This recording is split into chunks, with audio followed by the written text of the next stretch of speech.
Hello ladies, welcome back to my channel. Namaku Alexa. Di sini aku share tentang self development. Bagaimana cara kita menjadi versi terbaik diri kita secara mental, spiritual, dan emotional. Bahasan kita hari ini adalah tentang wounded feminine, yaitu sisi feminin kita yang terluka. Sebelum aku membahas ini lebih jauh, jangan lupa untuk subscribe and share. Jadi, aku akan menjelaskan dalam pembahasan kita hari ini secara detail mengenai pengertian wounded feminine, penyebab dari wounded feminine, tanda-tanda jika kalian memiliki wounded feminine, dampak negatif, serta bagaimana cara kalian heal dari wounded feminine. So, without further ado, let's get into it. Jadi, apakah arti wounded feminine itu? Wounded feminine secara harfiah artinya sisi feminin yang terluka. Jadi, wounded feminine adalah ketika kalian tidak bisa mengekspresikan kefemininan kalian atau sisi feminin kalian secara utuh atau seutuhnya atau dengan leluasa dikarenakan karena wound atau luka yang kalian bawa. Jadi, apakah penyebab dari wounded feminine ini? Jadi, wounded feminine bisa disebabkan dari masa kecil kalian, bagaimana kalian diperlakukan atau tidak diperlakukan. Jika kalian juga tidak memiliki hubungan yang baik dengan ibu kalian, ini juga bisa berasal dari pasangan kalian ataupun lingkungan masyarakat. Atau kalian juga pernah mengalami perbuatan dari wounded masculine. Baiklah, apakah arti wounded masculine? Jadi aku akan menjelaskan dulu mengenai wounded masculine biar kalian bisa lebih mengerti. Jadi, perlakuan wounded masculine, lelaki yang memiliki wounded masculine, seperti contohnya, mereka selingkuh, jadi mereka belum evolve, mereka belum heal dari trauma mereka, jadi mereka insecure, jadi mereka selingkuh, kemudian mereka bisa verbally abusive atau physically abusive, jadi mereka melakukan pelecehan terhadap kalian, baik secara mental, emosional, ataupun secara fisik. Jadi ini sangat berdampak negatif terhadap sisi feminin kalian. Wounded masculine tidak hanya dari pasangan, ini juga bisa dari seorang ayah, yaitu figur lelaki di dalam hidup kalian. Misalnya dalam masa kecil ayah kalian abusive terhadap kalian atau kalian menyaksikan sifat kasarnya terhadap ibu kalian. Jadi ini juga berpengaruh. Kemudian bagaimana penyebab dengan ibu? Jadi penyebab dengan ibu jika kalian memiliki wounded feminine, ketidakberadaan ibu di masa kecil kalian. Jadi misalnya kalian tidak mendapat emotional support atau kasih sayang yang cukup dari ibu kalian. Jadi kalian memiliki atau membawa wounded ini, luka ini ke dalam masa dewasa kalian. Ini hal yang perlu kalian pahami. Dalam kita masa dewasa sekarang, kita selalu membawa inner child kita. Inner child adalah sisi kecil kita, jadi jiwa kecil kita yang selalu berada di dalam diri kita. Selama kita belum heal, berapapun umur kalian saat ini, jiwa kecil ini akan tetap menjadi anak kecil berumur 8 tahun yang masih terluka jika kalian terluka atau mengalami trauma tersebut pada umur 8 tahun. Bagaimanakah kalian tahu jika dia masih ada di dalam diri kalian yang sedang terluka ya? Aku membicarakan inner child yang sudah terluka. Misalnya, kalian sekarang berumur 30 tahun. Entah karena suatu hal mungkin dengan pasangan kalian bertengkar. Dan kalian mungkin mulai marah atau tersinggung. Ini adalah inner child kalian yang muncul.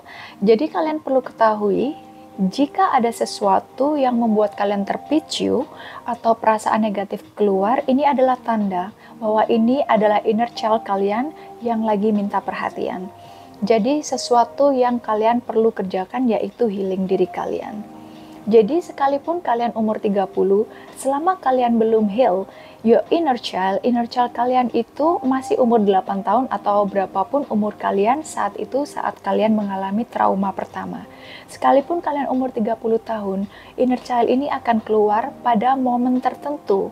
Momen yang menyerupai di mana dia terluka pada waktu itu. Jadi kalian bisa berumur 30 tahun, tapi inner child kalian masih berumur 8 tahun dan ingin diperhatikan. Dan diperhatikan ulang atau diasuh ulang. selama dia masa kecil dia belum mendapatkan itu dari orang tua. Inilah mengapa reparenting atau mengasuh ulang adalah salah satu cara untuk healing.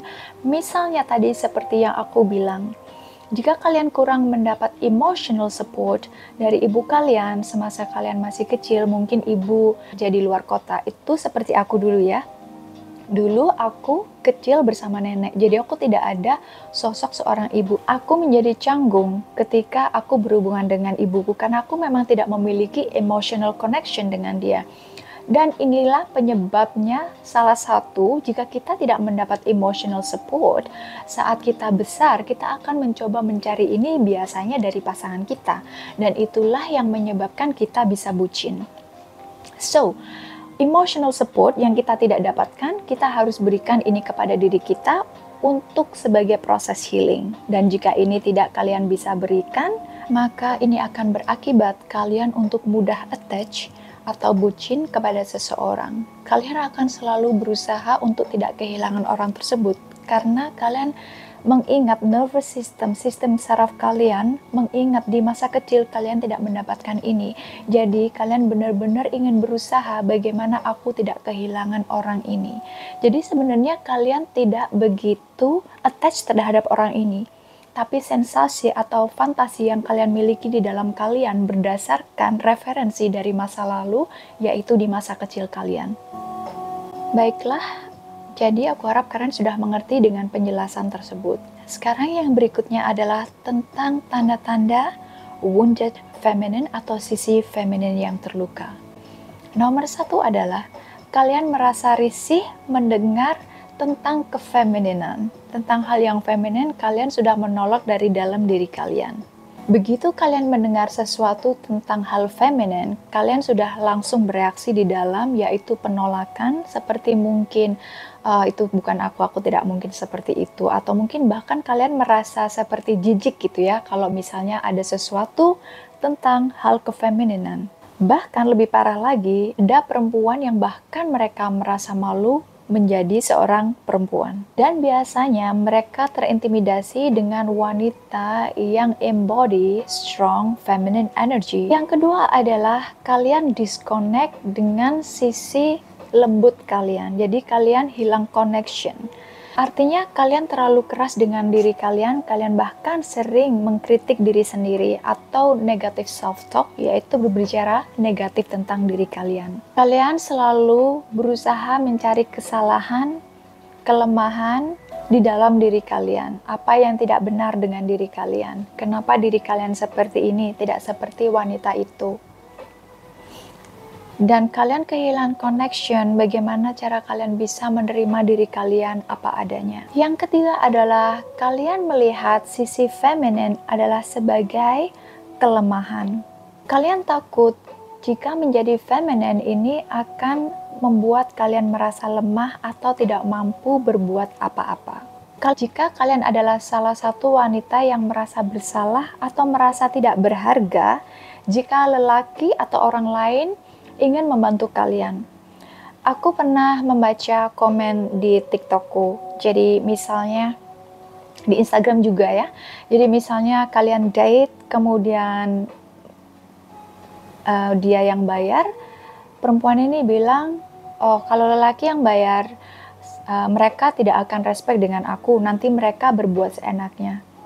This is salah satu tanda kalian memiliki wounded feminine. Jika kalian embody feminine energy itu adalah menerima.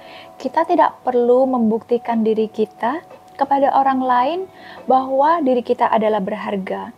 Kebanyakan dari orang ini, mereka merasa oke, jika aku tidak membayar atau tidak mampu membayar ini, berarti dia tidak akan respect aku. Yang berarti nilai kalian tergantung dari apa yang bisa kalian berikan. Selain itu, mereka juga berpikir bahwa cara satu-satunya untuk menang dalam hidup adalah dengan menjadi maskulin. Banyak wanita zaman sekarang, mereka lebih feminis. Jadi feminis itu sifat seperti mereka tidak membutuhkan laki-laki karena mereka bisa melakukan itu sendiri. Yes, that's good kalau kalian memang bisa independent. But the point here bukan tentang hal itu. Kita bisa melakukan hal ini sendiri, tetapi kita sebagai wanita feminin, femininity adalah tentang mengetahui bagaimana cara kita menerima. Sisi menerima ini bukan hanya pemberian dari lelaki ataupun orang lain, tapi adalah menerima juga dari pemberian universe, alam semesta, pemberian kesehatan, kemudian wealth, kekayaan, dan lain-lain. Bagaimana kemampuan kita menerima sebagai energi feminin. Jika kalian sebagai wanita tidak mampu embody bagaimana cara menerima sebagai seorang feminin, kalian tidak tahu bagaimana menggunakan pemberian natural ini. Dalam ebook, aku menjelaskan tentang bagaimana kalian bisa menggunakan secara maksimum energi feminin kalian. Bagaimana cara kita menggunakan energi feminin kalian secara maksimal. Ini available ada di e-buku, yaitu Light Feminine Energy dan juga Awaken Your Dark Feminine.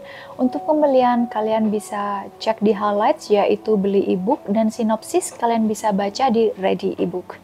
Yang keempat adalah kalian tidak memiliki space atau ruang di dalam hidup kalian. Apakah artinya ini? Artinya kalian selalu hustling, selalu sibuk. Kalian tidak ada waktu untuk hal lain seperti menikmati hidup atau self-care. Aku tahu kita semua memiliki kesibukan dan terkadang kita memang stuck ya di dalam kesibukan hidup dan dunia ini. Cuman you need to understand self-care is everything. It is more important than everything. Ini lebih penting dari segalanya. Dulu aku tidak menyadari ini karena the moment dikala kita neglecting diri kita, mengabaikan diri kita, everything going to fall apart. Segala sesuatu akan mulai runtuh. So this is why it's very important untuk self-care. Self-care ini yang aku maksud bukan kalian ke salon atau shopping ya. Jadi self-care, kalian menyediakan waktu untuk connect dengan diri kalian, yaitu tubuh kalian. When we are doing, ketika kita sibuk doing, yaitu berpikir atau bekerja, mungkin kalau aku di laptop, that is doing. Itu adalah doing, melakukan sesuatu. Dan pada saat kita bekerja, kita berada di masculine energy. Jadi kalian harus bisa menyeimbangkan ini. Setiap aku selesai bekerja, mungkin tidak hampir selesai, tapi aku memiliki sistem. Jadi aku bisa bekerja mungkin 1,5 jam atau 2 jam, and then setelah itu aku ambil break, yaitu self-care. Self-care di sini aku break untuk connect dengan diriku seperti meditasi, yoga, atau stretching. Atau kalian mungkin bisa juga pasang face mask. Jadi energi feminin itu adalah connect dengan tubuh kita, yaitu merasakan tubuh kita. Sedangkan masculine adalah dengan doing, berada di sini. When you overthinking, you are in your masculine energy. When you are feeling your body, ketika kalian merasakan tubuh kalian, connect dengan tubuh kalian, kalian berada di feminine energy.